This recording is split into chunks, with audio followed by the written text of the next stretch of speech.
Hello everyone!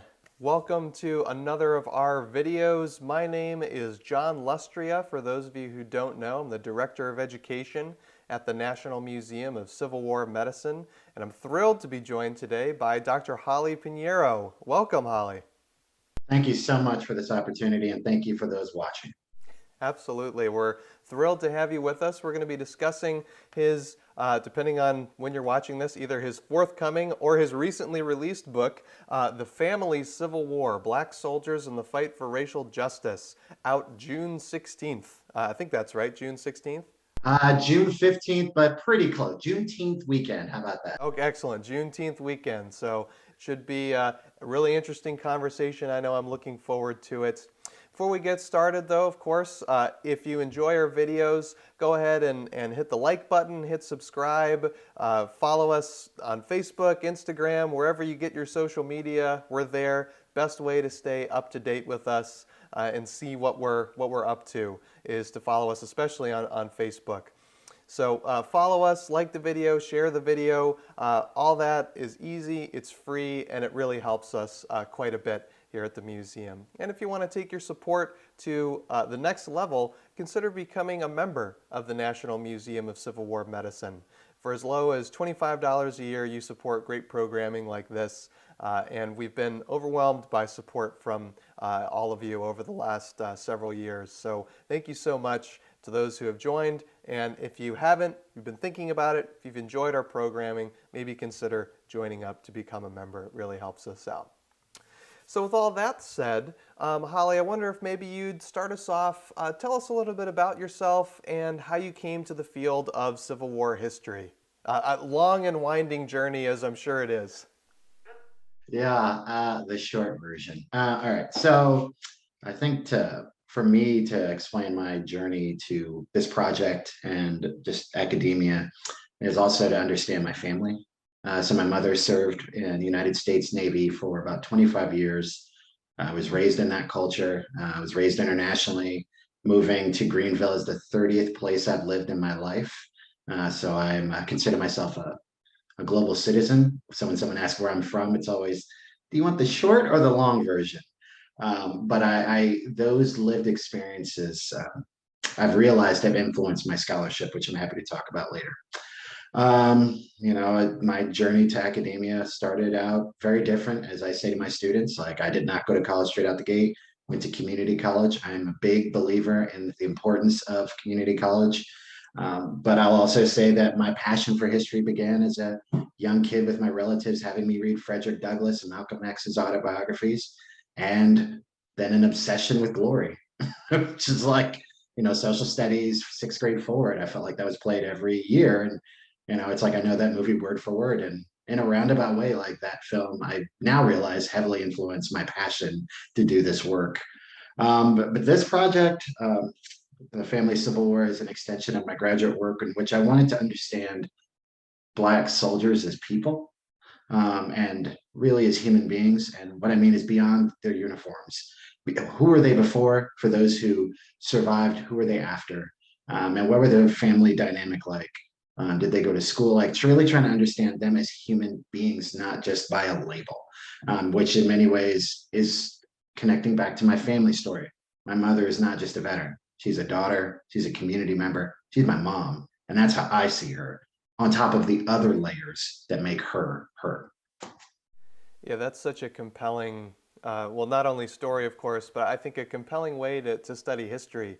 We often, it's so easy to look at historic actors at all levels of, the historic drama, from the president down to individual soldiers and citizens as pretty one-dimensional. So I think that's a really compelling way to think about and study people of the past. So I love that you took that approach here. And yeah, and specifically, your study focuses on freeborn Northern African Americans in Philadelphia from 1850 to the 1920s. Talk about why that long view was so important to you. Yeah. Yeah. I mean, also, I would just, to your point, that this is a story about the freeborn experience. The freed experience is very important. And I say this having relatives who were enslaved in Virginia, South Carolina, and parts of Florida. So like the enslaved experience must always continue to be told. But what I and other scholars have noticed is that there has been a less attention to the freeborn experience. Having said that, there's the work of Kelly Meserick, for example, that looks at Ohio.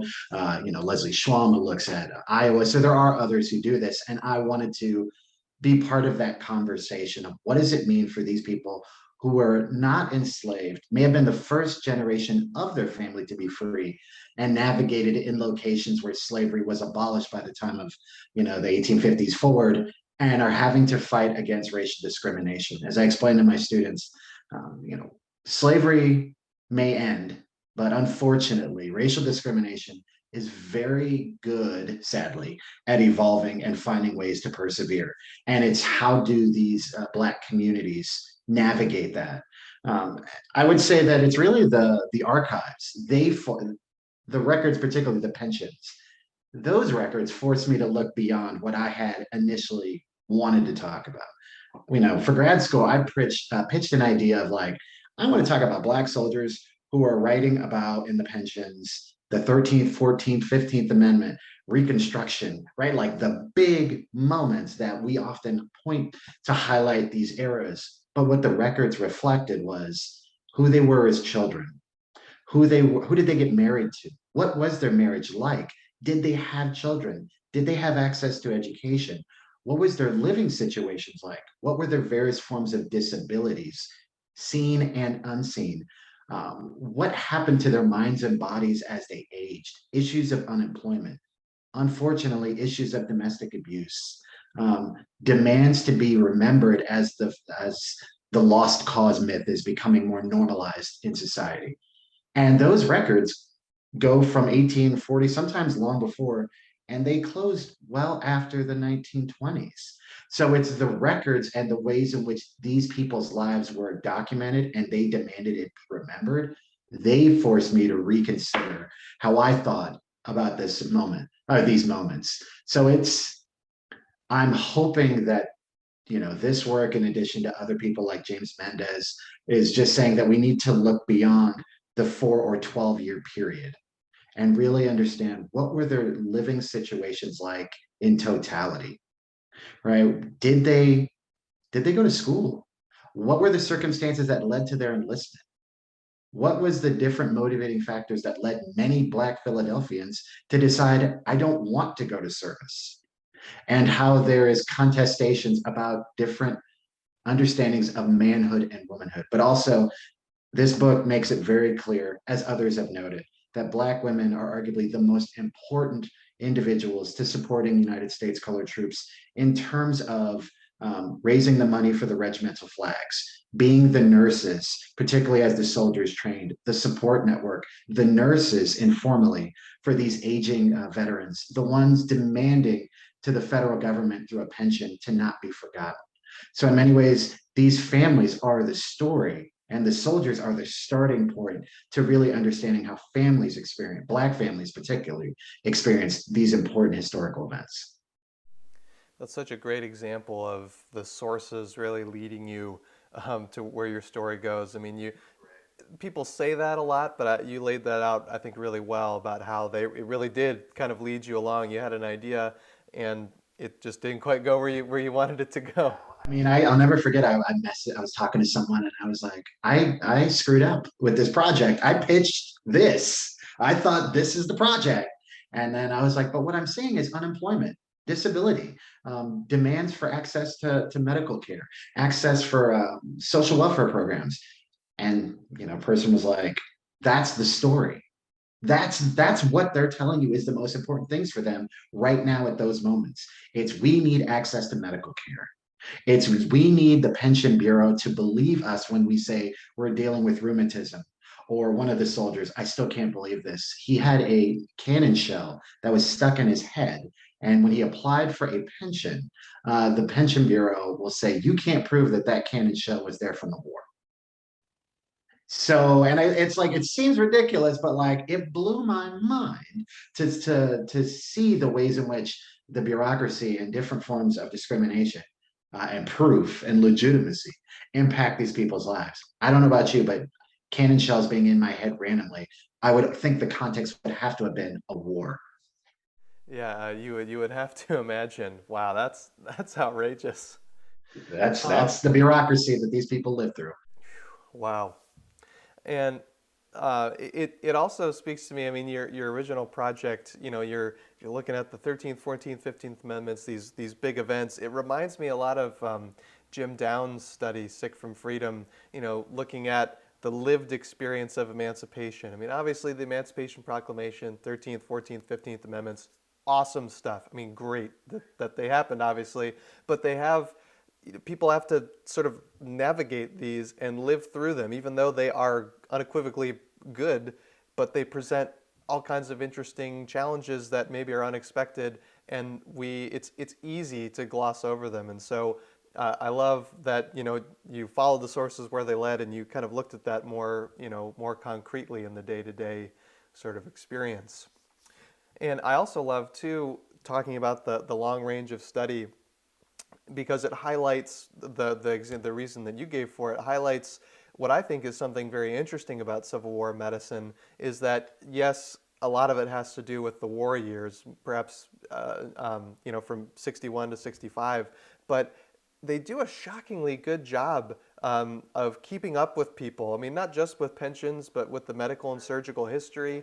They follow up with people years after the war. It's really kind of amazing how much is out there about medical care after the war as it relates to the war. So that's really cool and interesting, and I love that you highlighted that. Yeah, you're actually bringing up this is part of, I believe, these conversations about the history of medicine, history of disability. I would also say to your point, what I never thought of it until you were talking, but this growing public knowledge about medical care and treatment and the language on how to explain different medical issues and seeking to provide treatment. Because what I saw in the soldiers that I studied for Philadelphia, which is 185, but with their families comes out to about 1,000 people. A lot of them aren't going to the national soldiers' homes for disabled veterans, or they're not going to almshouses because they don't trust doctors. And this is a point I bring up in one of the chapters of the veterans who do go into Blockley Almhouse, for example. They're going to have some of the most horrific living conditions because they're going to be put into attics where the official medical records will say that it was not uncommon for the staff to see that there was a homicide amongst the patients every day. And if there wasn't, I'm paraphrasing, it wasn't for lack of effort, right? And that some of these veterans, their families decide not to send them to these institutions because they are legitimately afraid of their safety, well-being, and life. There are at least two soldiers that do go to those institutes or to the almhouse and they die. And I don't know the exact circumstances, but given what reports have said about it, I would be shocked if it wasn't due to maltreatment or lack of concern in terms of medical care. But it also highlights that daughters, particularly, and granddaughters of the veterans are not just knowledgeable, they are the informal nurses. They're the ones providing the lifelong treatment for these aging veterans. And it's partly because of that that it will empower these women to demand restitution from the federal government because of their familial sacrifices that dates back to the military service. So these families become very knowledgeable in communities, but also it gives them ways to make explicit demands for their relationship to the federal government. Yeah, and we spoke with, I believe, Dr. Brimmer. Oh goodness, when was that? Maybe about a year ago or something, about some of that very subject. The advocacy of Black women as it relates to the Pension Bureau and just what you were saying. Yeah, Dr. Bremer's book is phenomenal, and everything she says. I mean, yes, that grassroots pension network that she talks about, I 100% agree with her. And for audience members, if you haven't read that book, get that book, Claiming Union Widowhood. It's phenomenal. Yes, and if you want sort of a snippet into a bit of an insight into that, you can go back to our previous conversation. You can go to our YouTube channel and type in Brimmer, and that should pop up. Now, again, as we've been talking about, you chose to focus on Philadelphia, Northern families. I think sometimes when people see studies like that, they're like, well, what can that really tell us? It's a pretty limited in scope. Maybe I'm creating a bit of a straw man here, but just for people who might be thinking that, if indeed there are any out there, maybe make the case for the merits of looking at a limited kind of, well, air quotes there. Anyway, take that wherever you want. All right. So first, I have to acknowledge that these people that I'm studying, which comes out to about 1,000 family members, um, they are not representative of the Northern experience, of the Black experience. Like they represent their experiences and their specific relationship to the federal government in terms of military service. Um, I believe that looking beyond, like looking at freeborn Black people, we can learn a lot about how diverse the Black experiences were during this very important moment in American history. Especially if we look at, in my second book, I'm actually going to go beyond Philly and look at Black Pennsylvania, because I want to see what's happening in the the more like the coal regions and the rural parts where there's also experiences of the war. I think I hope that at the end of the day, this project at its core will allow people to understand that we need to talk about families, right? So I'm putting myself in conversation with Dr. Bremer, James G. Mendez, Nora Lee Frankel, Amy Morrell Taylor, Thavalia Glimpf, and others who are saying like we need to look at what the war and Chandra Manning does to people, especially people in family units, and not just families connected by blood or marriage, really families in terms of people that coincide and live together, right? Because then we can understand the family structures as these people define them for whatever reasons. Philadelphia is a phenomenal place to study because of its importance historically to the United States, right? But by the time of the Civil War, this is one of the largest abolitionist networks. It is one of the key stations for the Underground Railroad. You have basically the who's who in terms of national figures. Octavius Cotto, Lucretia Mott, Anna Dickinson, William D. Kelly's there, the Purvises, the Fortons, you name it, right? Like it is the who's who, but it also has a rich history of, sadly, of access to education, but also racial violence, because you have the 1838 burning of Pennsylvania Hall, which will happen. You will have a race riot that happens in 1842, 1844, 1876. So I'm trying to highlight that there's a lot of tensions in this important city, on top of the fact that Abraham Lincoln will acknowledge that Philadelphia was a very key city to the United States war effort. Then put into conjunction that the Black communities that I'm studying, they're living in the same city where Camp William Penn will be created. So it's like all of these places and things together make, to me, Philadelphia this perfect spot to look at. And also because it's got some very influential Black abolitionist networks, school systems, church organizations. So it's like they're all using the war, and they can't escape the war, to redefine themselves. And that's, to me, one of the things I'm trying to do is to paint a picture of Black Philadelphia before the war, to highlight their battles against racial discrimination. And I say this in my introduction. The Civil War is not the war that defines these people's lives. It is one of many. They are unfortunately born into a race war that they never asked to be a part of. And that racial discrimination will constantly try and, in many ways, oppress them. But it's that they are persevering through it, right? And that they're using access to education, military service, demands for pensions, to be seen and heard and recognized. And I'll just close with, ultimately, the book is arguing as well that the lost cause is a myth. If you look at the pensions, even in a case where a veteran is demanding access to medical care because he's got a disability, right? There is federal documentation that his military service existed. And the book closes with a daughter writing to Eleanor Roosevelt in the 1930s, in which her father has passed away. Her mother is dying of cancer. She also has cancer and is asking the First Lady to look into their case. And the first lady responds in less than 7 days.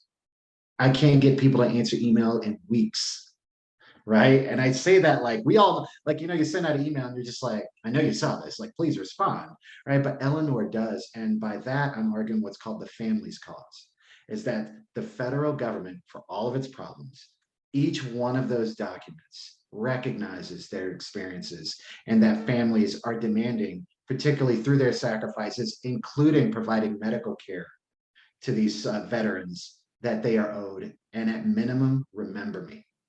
So it's like that method alone, I hope, is arguing we need to resituate how the war impacts families. Drew Gilpin Faust wrote A Republic of Suffering, and she talks a lot about how families grieve.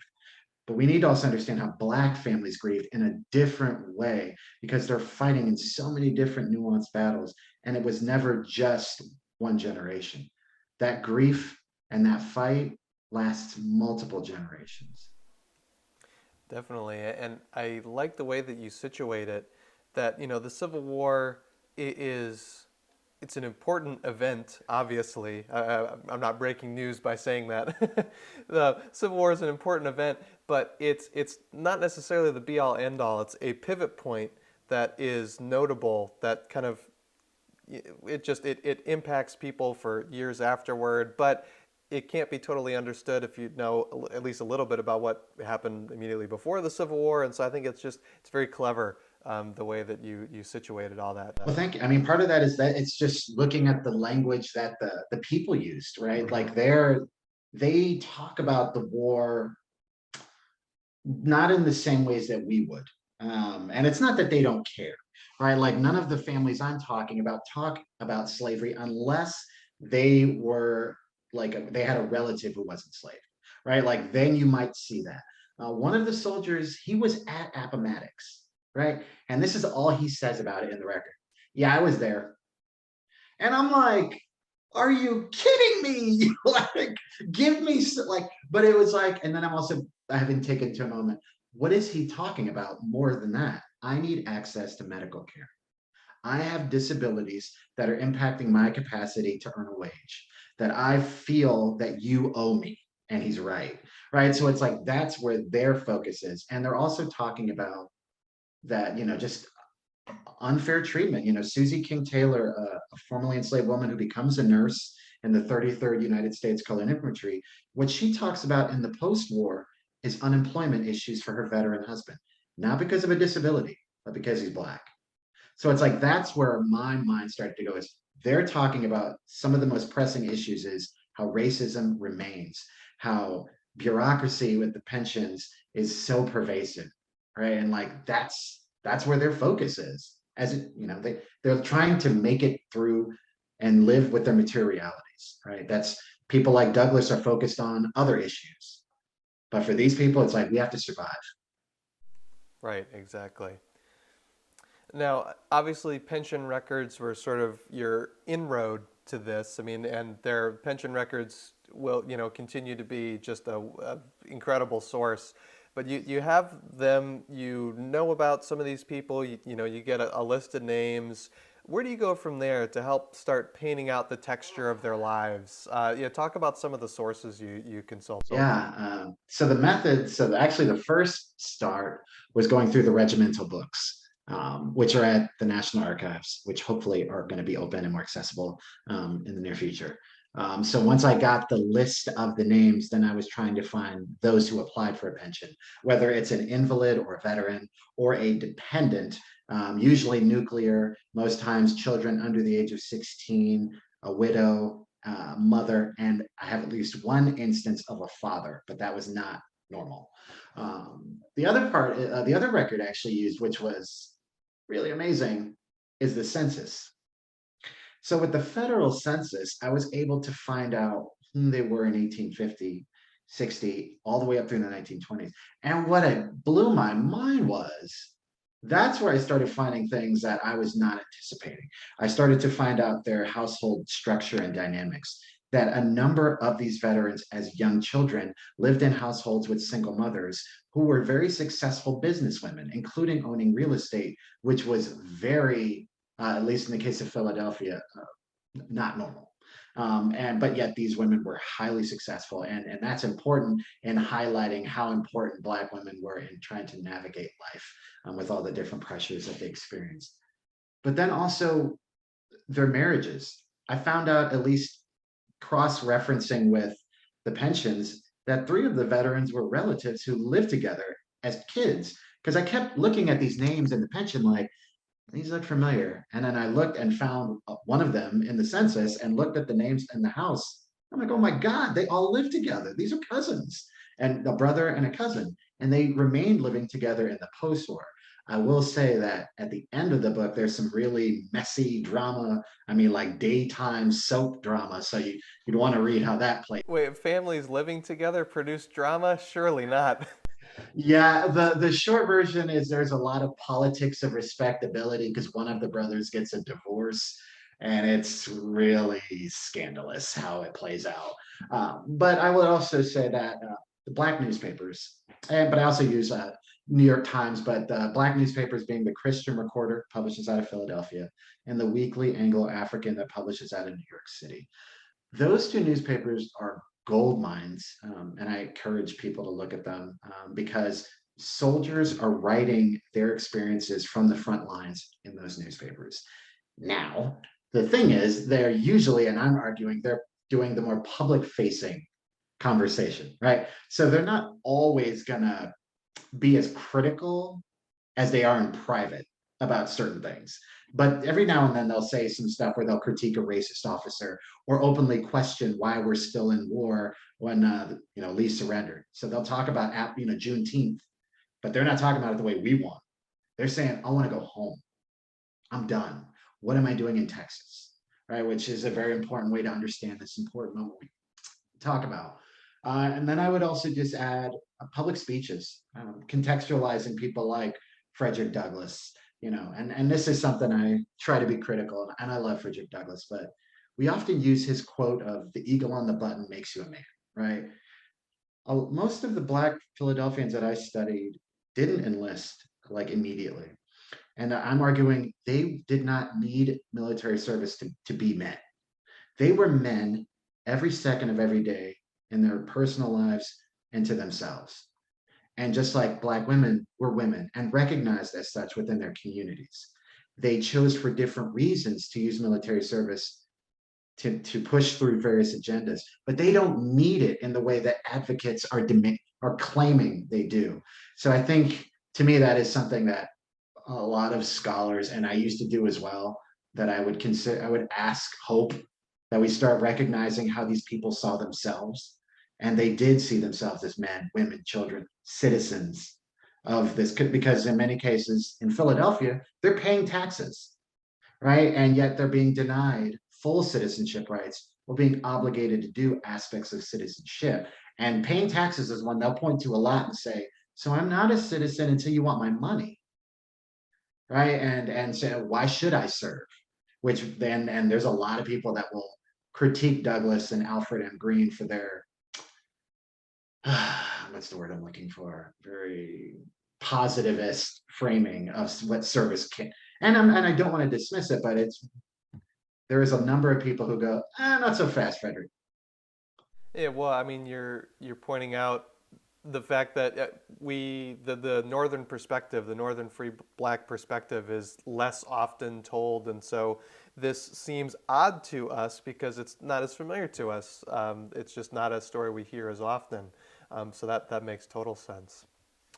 Now, obviously, we've talked quite a bit about race, as we ought in a book of this subject. But another thing that you talk a lot about in the book is class, how that is also sort of a differentiating factor with some of the soldiers that you look at and their families. Talk about how class is a differentiating factor for some of these people as it relates and how it informs their experience. Yeah, I mean, class, gender are definitely two key things. I would say that the class aspect, at least the way I'm using it in this book, I see it playing out in terms of politics of respectability amongst the Black community. And this is not their fault, right? Like, this is excuse me, in many cases because of systemic racism, is denigrating all Black people because of some, or well, excuse me, one Black person, right? So there are many wealthy, prominent, influential Black people who will feel that it is their responsibility to police other Black people because of the concerns of how white society will view them.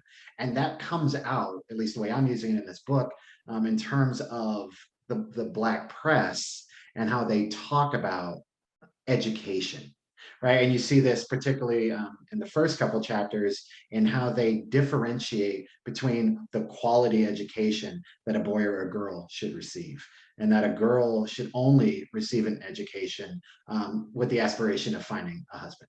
And other than that, she's a failure, which I'm like, no, not at all. So it's like there's those kind of pressures, and saying that a girl or a woman's place is only doing certain things, and that single men should their only goal is to find a partner, and if they don't, they're a failure. And how I see that playing out is in their service.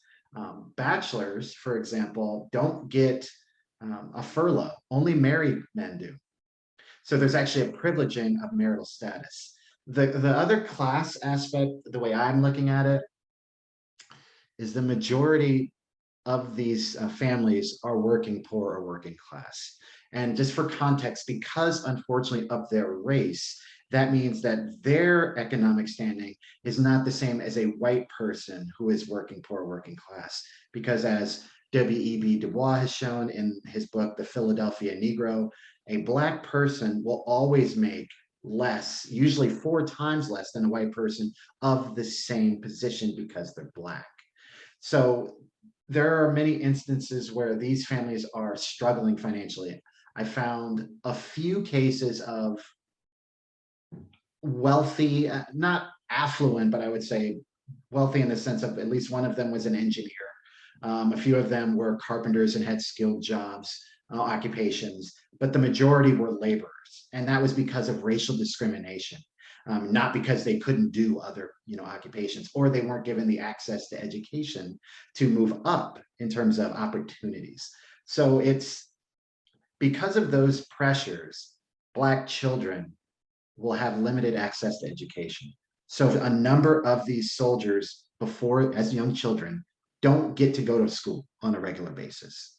One of the soldiers, Francis Hawkins, when he's in his 70s or 80s, he'll talk about the one thing he hated the most and he remembers about his childhood was that he had to stop going to school from time to time to go work because his grandmother could not work. And that upset him. And to me, that says a lot that he's thinking about that in his senior years, that is so traumatic for him. So, and there's a lot to me that I try to focus on. It's not that the Black people did not have desires to improve themselves. It's that barriers were constantly being put in their place to denigrate and hinder, if not destroy, their situations. But it's the fact that these working poor families persevere. And in the post-war, pensions are critical to many of these families because they are, when one of their wage earners in their household removes themselves for whatever reason, the entire family suffers. Everyone in a household was critical, including children as young as 5 years old. Many Black women had to work, which went against politics of respectability and all these different things. So anyone being removed from the home was dramatically impacting their lives, not in a good way. So a pension was supposed to hopefully bolster or supplement the income. Unfortunately, particularly as these people age, a lot of people don't get pensions for many different reasons, as other scholars have pointed out. But one of the key factors is racially discriminatory policies by the Bureau, Pension Bureau. The other is anti or discriminatory policies against Black women, who the public or the federal government will shame them. For example, if they there was a rumor, for example, that a widow was seen socializing with a man, right? That she was becoming unbecoming as a woman. So there's this hyper visibility and this federal government obsession into the private lives of these working class, working poor people, that if you want to continue to earn money and receive a monthly wage from a pension, then you have to conform to what we say is the standard. And that includes there can never be a rumor that you're seen in public with a man. And this will play out for a number of Black women who are literally going to lose pensions because of lies, because people don't like them, or that they have to be so concerned about their private lives in order to try to survive economically. And that's kind of where the title comes from in the war. It's a war on their family structure. It's a war on their economics. It's a war on their hopes to get access to medical care. It's a war on just trying to be remembered. Yeah, that's a lot. It's intense, and as you said quite eloquently, there's an intense relationship, between race and class. One sort of informs the other in many ways. Um, I always like to ask this question to authors because I think it's an interesting one. Was there any chapter that you had a particularly challenging time writing or putting together? Because there's any number of reasons why something like that might happen. So, did you have one of those? Yeah. I mean, I would say looking back, the hardest was the intro at the time, the hardest was the introduction because I had never done something that detailed and had that much theory. Now, I will say this to the audience. This book is written for a general audience. So a lot of the academic jargon I've taken out, other than maybe a few footnotes, but it was just to really explain this project in a 15 pages in a way that hopefully grabs your attention. But the absolute hardest thing I've ever written for this book was the epilogue. And really, it's because I don't do 20th century history. So I was like, oh my God. Like this was that's why I was laughing. People are like, oh, are you interested in this? I'm like, no, anything past like 1890 scares me. Yeah, well, it's funny you say that. I was just putting together a talk not that long ago, and I was in a similar position where I had to put together a conclusion, and it was a study about veterans, and it sort of wrapped up in the 20th century. I'm like, uh, as the light bulb is coming onto the scene and modernity is happening, I was just grasping at straws there. So I feel you. I will just say that, like, so the book closes with a correspondence between a daughter and Eleanor Roosevelt, and just having to do background research on the Roosevelts, which I never like. Okay, when I think of black soldiers in the Civil War, I don't think the Roosevelts. Yeah, like so that I did a lot of reading on her and realized how fascinated I am with her dynamic there, but then also just to that style of like personally, I think the epilogue is probably one of the best things I've ever written because it was so far out of my comfort zone and just it's I was trying my best to tell this woman's story, this family's story in a way that would grab like really hook you and have you go wow like.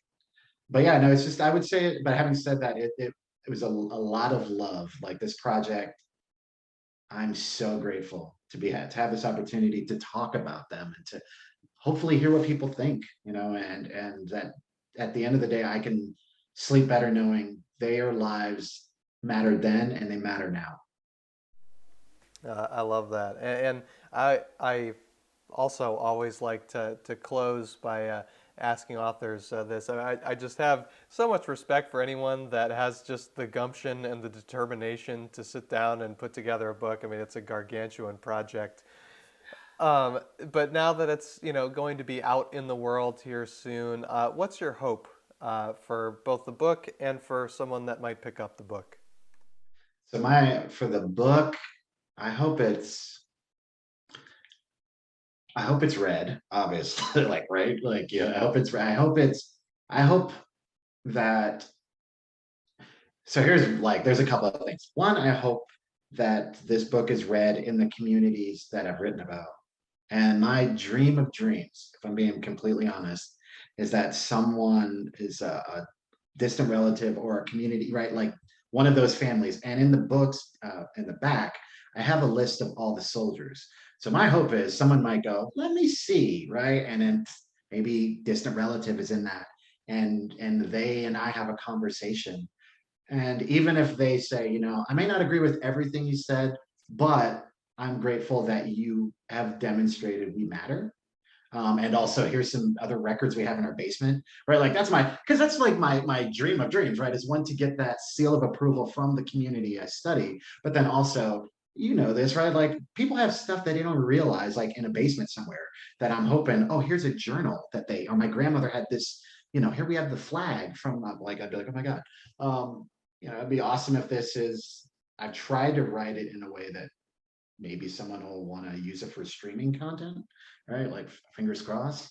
Um, yeah, I mean, if it's assigned in classes, if I'm able to have it at museums and libraries, if amazingly somehow if this was put into the Philadelphia like public school system, like that would be the win of all wins for me, because it's like I'm trying to write this and I hope that it's read in a way that like these people matter. I'll just close with the thing. I've had the privilege of doing presentations in military communities.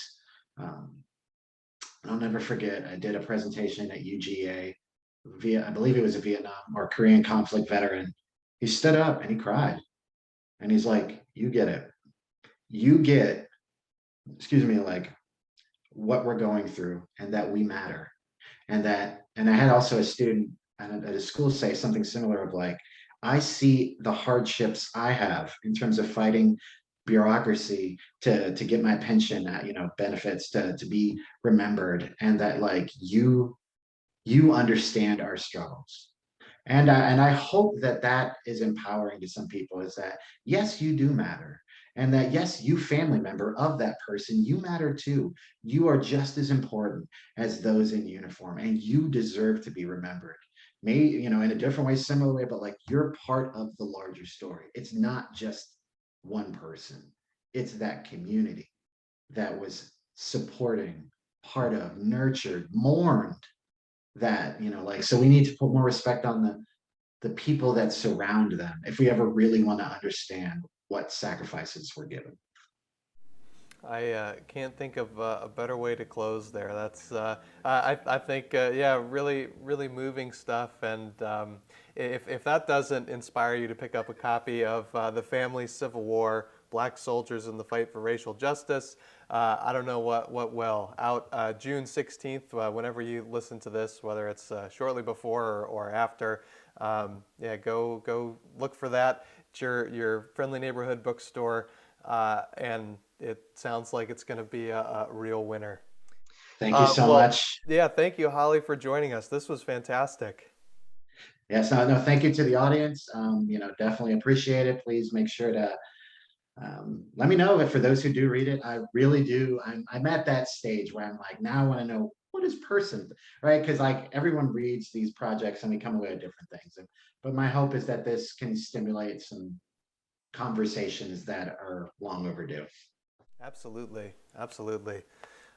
So thank you out there for tuning in. We really appreciate that. If you enjoyed our conversation today, go ahead and hit the like button, hit the share button, share it in groups that you're in, send it to a family member you know will enjoy it. That's an easy, free way to support the museum. Make sure you follow us on social media: YouTube, Facebook, Instagram, Twitter, wherever social medias are sold. You can find us and keep up with us. And of course, if you want to take your support to the next level, consider becoming a member of the National Museum of Civil War Medicine. Help us continue having conversations like this, thanks to support from you. So with all that said, this is John and Holly signing off. Thank you.